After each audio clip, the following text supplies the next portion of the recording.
മനസ്സ്, ശരീരം, നാവ്, അതായത് വാക്ക്, ഈ മൂന്നും കൊണ്ട് നമ്മൾ പാപങ്ങൾ ചെയ്യാതിരുന്നാൽ, അല്ലെ പാപങ്ങൾ ചിന്തിക്കാതിരുന്നാൽ, നമ്മൾ ദൈവത്തിലേക്ക് അടുത്തിരിക്കും.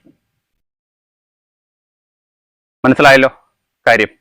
മനസ്സ്, വാക്ക്, ശരീരം കൊണ്ട് നമ്മൾ ദോഷപ്രവർത്തികൾ ചെയ്യരുത്, മറ്റുള്ളവർക്ക് ദ്രോഹം ചെയ്യരുത്. അങ്ങനെ എന്ന് മുതൽ നമ്മൾ അങ്ങനെ മാറുന്നു, അന്നേരം മുതൽ നമ്മൾ ദൈവത്തിലേക്ക് അടുത്തിരിക്കും. അപ്പോൾ ഇന്ന് നമ്മൾ ചെയ്യാൻ പോകുന്നത് ബൊഗൈൻവില്ല എങ്ങനെ നമുക്ക് പിടിപ്പിച്ചെടുക്കാമെന്ന. നമ്മളൊരു ബൊഗൈൻവില്ല പിടിപ്പിച്ചെടുക്കണമെങ്കിൽ ചുമ്മാ ഒന്നൊരു ബൊഗൈൻവില്ല പിടിപ്പിച്ചെടുക്കാൻ പറ്റില്ല. അതിന് ചെയ്യേണ്ടത്, നമ്മുടെ കയ്യിലുള്ള ബൊഗൈൻവില്ല ഇപ്പോൾ പ്രൂൺ ചെയ്യേണ്ട സമയമാണ്. അതും സോഫ്റ്റ് പ്രൂണിംഗ് അല്ല, ഹാർഡ് പ്രൂണിംഗ് ആണ് ചെയ്യേണ്ടത്. അത് ചെയ്തതിന് ശേഷം അതിൽ നിന്ന് കിട്ടുന്ന കമ്പ് നമ്മൾ കുത്തിവെച്ചാൽ നമുക്ക് വേറെ തൈകൾ ഉണ്ടാക്കി എടുക്കാം. ഞാൻ അതുപോലെ ഇവിടെ ചെയ്തിട്ടുണ്ട്. നിങ്ങൾ ആർക്കെങ്കിലും ഇത് ഗുണകരമാകുന്നു എങ്കിൽ ആവട്ടെ എന്നോർത്താണ് ഞാൻ ഈ ഒരു വീഡിയോ നിങ്ങളുടെ മുന്നിലേക്ക് എത്തിക്കുന്നത്. ഇത് നമ്മൾ ഹാർഡ് പ്രൂണിംഗ് ചെയ്തിട്ട് നമ്മൾ അതിനകത്ത് നൈട്രജൻ കണ്ടന്റ് ഉള്ള ഫെർട്ടിലൈസർ കൊടുക്കുക. അതിനുശേഷം കുറച്ച് സാഫൊക്കെ നമ്മൾ കട്ട് ചെയ്യുന്ന ഭാഗത്ത് തേച്ച് കൊടുക്കണം. ഇതിനെ എന്നിട്ട് അങ്ങ് മാറ്റി വെച്ചേക്കുക. നമ്മൾ ഇതിന്റെ കട്ട് ചെയ്യുന്ന കമ്പെടുത്തിട്ട് നമ്മൾ വേറെ ഒരു കവറിൽ കുത്തിവെക്കുക. അത് നമ്മൾ എപ്പോഴും ഓർത്തോണം, വെയിലത്ത് കൊണ്ട് വെക്കരുത്, തണലത്തെ വെക്കാവുള്ളൂ. നമുക്കത് അവിടെ ഇരുന്ന് വേറെ പ്ലാന്റ് കിട്ടും. അപ്പോൾ നമുക്കത് ചെയ്യാം. ഇങ്ങനെ ചെയ്താൽ നിങ്ങൾക്ക് കാണാൻ പറ്റുമെന്ന് എനിക്ക് തോന്നുന്നില്ല. ഞാൻ ഒന്നുകൂടെ ഒന്ന് ക്യാമറ അഡ്ജസ്റ്റ് ചെയ്യുക. എല്ലാവരും എന്നോട് സഹകരിക്കുക. അറിയാലോ, ഞാൻ ഒറ്റയാൾ പട്ടാളമാണ്, പണ്ടൊക്കെ ഞാൻ പറയുമായിരുന്നു. അപ്പൊ നിങ്ങൾ എന്നോടൊന്ന് കൂടുക. കുറച്ചൊക്കെ ഡിസ്റ്റർബൻസ് വരുമായിരിക്കും. എന്നിരുന്നാലും ഞാൻ കാര്യങ്ങൾ നിങ്ങളെ കാണിച്ചു തരാം. അപ്പൊ നമുക്ക് നേരെ വീഡിയോയിലേക്ക് പോകാം. ഇപ്പം ഞാനിവിടെ എടുത്തു വെച്ചിരിക്കുന്ന ബൊഗൈൻവില്ല നിങ്ങൾ കണ്ടല്ലോ. ഈ ഒരു പ്ലാന്റ് ആണ് ഞാനിവിടെ എടുത്തു വെച്ചിരിക്കുന്നത്. പിന്നെ നമുക്ക് പ്രൂൺ ചെയ്യാം. ഇതുപോലത്തെ ഒരു കത്തിയാണ് ഞാൻ ഉപയോഗിക്കുന്നത്.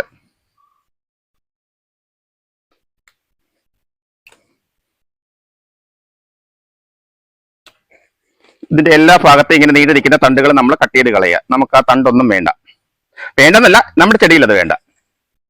നമുക്കിത് വേണ്ടത്, നമുക്ക് വേറെ പ്ലാന്റ് പ്രൊപ്പഗേറ്റ് ചെയ്യാൻ മാത്രം മതി. അത് നമുക്ക്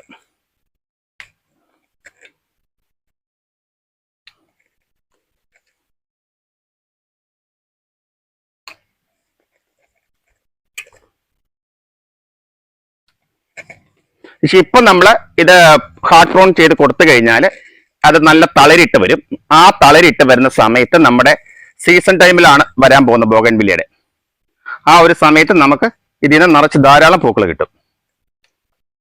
1 or 2 പൂവ് നമുക്ക് ബൊഗൈൻവില്ല കിട്ടിയാൽ പോലല്ലോ, പ്ലാന്റ് നിറഞ്ഞു നിൽക്കണ്ടേ. അപ്പം ഇത് ഇത്രയും ചെയ്യാം. ഇത്രയും കട്ട് ചെയ്ത് വെച്ച് മനസ്സിലായല്ലോ. ഇതാണ് പ്ലാന്റ്. ഇനി നമുക്ക് കുറച്ച് സാഫ് തേച്ച് കൊടുക്കണം. ഇവിടെ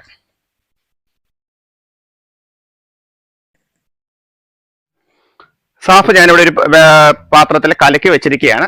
അത് നമുക്ക് ഇത് കട്ട് ചെയ്ത ഭാഗത്തെല്ലാം ഇത് തേച്ച് കൊടുക്കണം.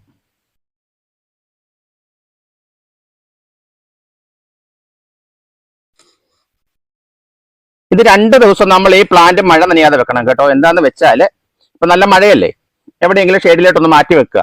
ആ കട്ടിങ്, ഈ സാഫ് അതിലേക്കൊന്ന് ഉണങ്ങി പിടിച്ചു കഴിഞ്ഞിട്ട് നമ്മൾ സാധാരണ പോലെ വെളിയിലേക്ക് വെക്കാം.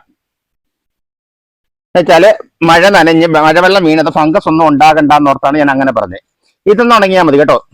നമ്മുടെ സാഫ് കൊടുത്തിട്ടില്ലേ, ആ സാഫ് തേച്ചിരിക്കുന്നൊന്ന് ഉണങ്ങിയാൽ മതി. 2 ദിവസം ഒന്ന് മാറ്റി വെച്ചേക്കാം മഴ നനയാതെ. വെള്ളം ഒന്നും കൊടുക്കുന്നതിന് കുഴപ്പമില്ല കേട്ടോ. വെള്ളമൊക്കെ സാധാരണ പോലെ നമുക്ക് കൊടുക്കാം. ഇനിയിപ്പോ വേണ്ടത് ഇതിന്റെ ചോട് ഇളക്കി കൊടുക്കുക. ചെടിയുടെ ചോട് മൊത്തം നമ്മൾ ഇളക്കുക.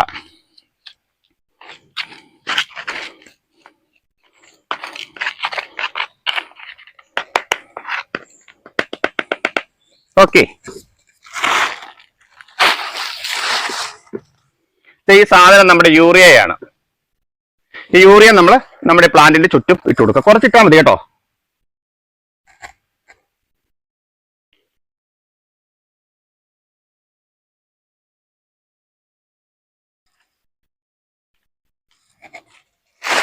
ഇട്ട് കുറച്ചുകൂടെ മണ്ണ് അതിലേക്ക് നീക്കിയിട്ട് കൊടുക്കുക. വെള്ളമൊന്നും ഒഴിക്കുന്നില്ല. അതായത് മഴ നനഞ്ഞിരിക്കുന്നതാണെങ്കിൽ, നിങ്ങൾ മഴ നനയാതൊക്കെ ഷെയ്ഡിലൊക്കെ വെച്ചിരിക്കുന്നതാണെങ്കിൽ അത് വളമിട്ട് കൊടുത്തിട്ട് അന്നേരം വെള്ളം ഒഴിക്കണം കേട്ടോ. ഇതിപ്പോ നന്നായിട്ട് മഴ നനഞ്ഞിരിക്കുക. ഇനി ഇപ്പൊ പേടിയുള്ളവർക്ക് ശകലം വെള്ളം ഒഴിച്ചു കൊടുത്തോ, കുഴപ്പമൊന്നുമില്ല. വളം ഇട്ടതല്ലേ. നമ്മൾ രാസവളം കൊടുക്കുമ്പോൾ എന്തായാലും കുറച്ച് വെള്ളം ഒഴിച്ചു കൊടുക്കണമെന്നാണല്ലോ. അപ്പൊ നിങ്ങൾ അത് ചെയ്തോളുക.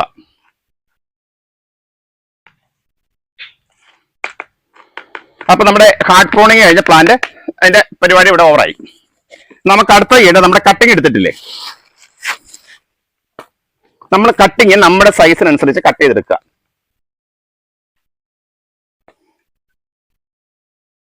ഇതൊന്നും കുഴപ്പമില്ല. അതെ, ഒന്ന് ചെരിച്ചോടൊന്ന് കട്ട് ചെയ്ത് കൊടുക്കുക. ഈ ഭാഗം ഇതുപോലെ ഒന്ന് ചെരിച്ച് കട്ട് ചെയ്ത് കൊടുക്കുക. ഇത്ര നീളം നമുക്ക് വേണ്ട. ഇത്ര നീളം എന്ന് പറഞ്ഞാൽ അത് പ്ലാന്റ് കിളുക്കില്ല. നമ്മൾ തന്നെ ഇവിടെ കൊണ്ടിൽ വെച്ചിട്ട് ശ്രദ്ധിക്കാതെ അങ്ങോട്ടും ഇങ്ങോട്ടൊക്കെ മാറിപ്പോവും. ഇതിന്റെ ഇടയ്ക്കൂടെ ഒക്കെ നടക്കുമ്പോൾ നമ്മുടെ തന്നെ ദേഹത്ത് തട്ടിയിട്ട് അത് പോവും. ഇത് പിന്നെ അത്രയ്ക്ക് നീളമില്ല. ഇതിനെയൊക്കെ ഒന്ന് ഒതുക്കിയെടുക്കുക.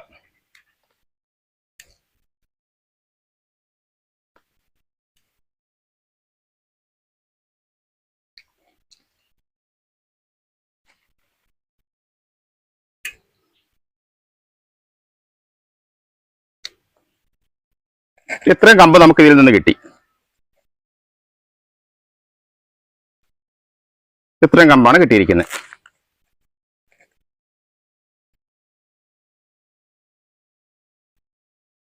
ഇതൊന്നും കുഴപ്പമില്ല കേട്ടോ. ഈ ഒരു കമ്പൊന്നും നമുക്ക് കളയണ്ട. ചുമ്മാ വെച്ച് നോക്കാം. കിളുക്കുവന്നെ കിളുക്കട്ടെ. ഒത്തിരി വലിയ മൂത്ത കമ്പ് കൊണ്ട് വെച്ച് കഴിഞ്ഞാൽ ബൊഗൻവില്ല പിടിക്കില്ല.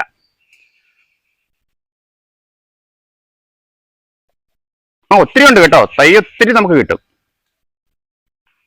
ഇനി ചെയ്യേണ്ടത് വെച്ചാൽ ഇതിന്റെ എല്ലാ ചോട്ടിലേക്ക് നമ്മൾ കുറച്ച് സാഫ് തേച്ച് കൊടുക്കുക. കട്ടിങ് ഭാഗത്തേക്ക്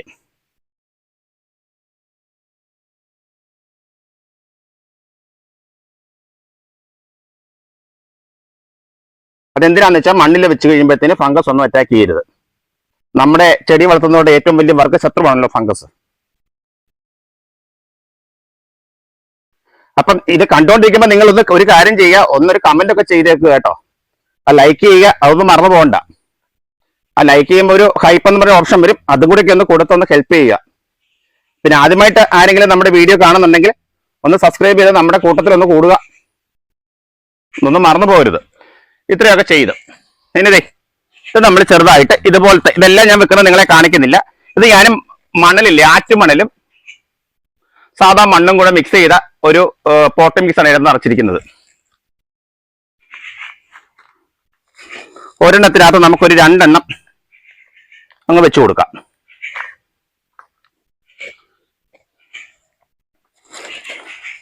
ഇപ്പൊ നിങ്ങൾ ഓർക്ക് ഇതൊക്കെ ഇങ്ങനെ ചെയ്ത ഗുണമുണ്ടോ മെച്ചമുണ്ടോ എന്നല്ലേ, അതിന്റെ റിസൾട്ട് ഞാൻ ഇപ്പൊ തന്നെ കാണിച്ചു തരാം കേട്ടോ. ഞാൻ ഇതൊക്കെ ചെയ്തിട്ട് സക്സസ് ആയെങ്കിൽ മാത്രമാണ് നിങ്ങളിലേക്ക് എത്തിക്കുന്നതെന്ന് ഞാൻ എപ്പോഴും പറയാറുണ്ട്. കുറെ പേർക്ക് അതറിയാം. അപ്പൊ അതിന്റെ റിസൾട്ടും കൂടെ കാണിച്ചിട്ടേ ഞാൻ നമ്മുടെ ഈ വീഡിയോ വൈൻഡപ്പ് ആക്കുള്ളൂ.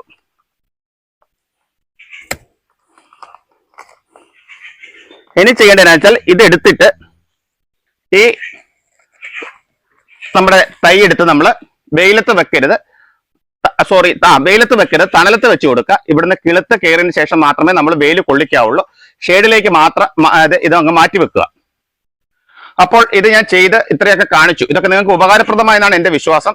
ഇനി അതിന്റെ റിസൾട്ടോടെ ഞാൻ കാണിച്ചു തരാം.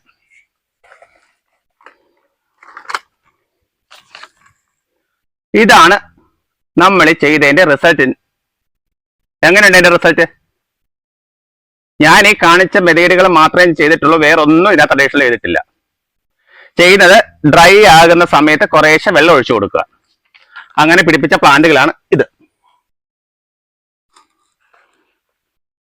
അപ്പോൾ ഞാൻ പറഞ്ഞ കറക്റ്റ് അല്ലേ? ഇത് ബൊഗൻവില്ല മേടിച്ച കാശ് കളയണോ?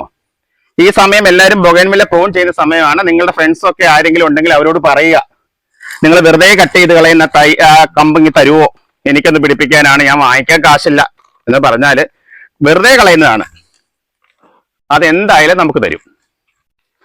അപ്പോൾ ഈ വീഡിയോ നിങ്ങൾക്കെല്ലാം ഉപകാരപ്രദമായെന്നാണ് എന്റെ വിശ്വാസം കേട്ടോ. ഒളിഞ്ഞു നോക്കുക, അല്ലാതെ നിങ്ങളെ കാണാൻ പറ്റില്ലല്ലോ. ആണെങ്കിൽ ദയവ് ചെയ്തൊന്ന് പറയുക കേട്ടോ. ഒരുത്തൻ ഇത്രയും നേരം കിടന്ന് വായിട്ടലയ്ക്കുന്നതല്ലേ. നിങ്ങളുടെ വിലയേറെ അഭിപ്രായം നിങ്ങൾ രേഖപ്പെടുത്തുക. അപ്പോൾ വീണ്ടും ഗുണകരമായ മറ്റൊരു വീഡിയോയിൽ കൂടി കണ്ടുമുട്ടാമെന്നുള്ള ശുഭാപ്തി വിശ്വാസത്തോടെ ഇന്നത്തെ വീഡിയോ ഞാനിവിടെ പൂർത്തിയാക്കിയാണ്.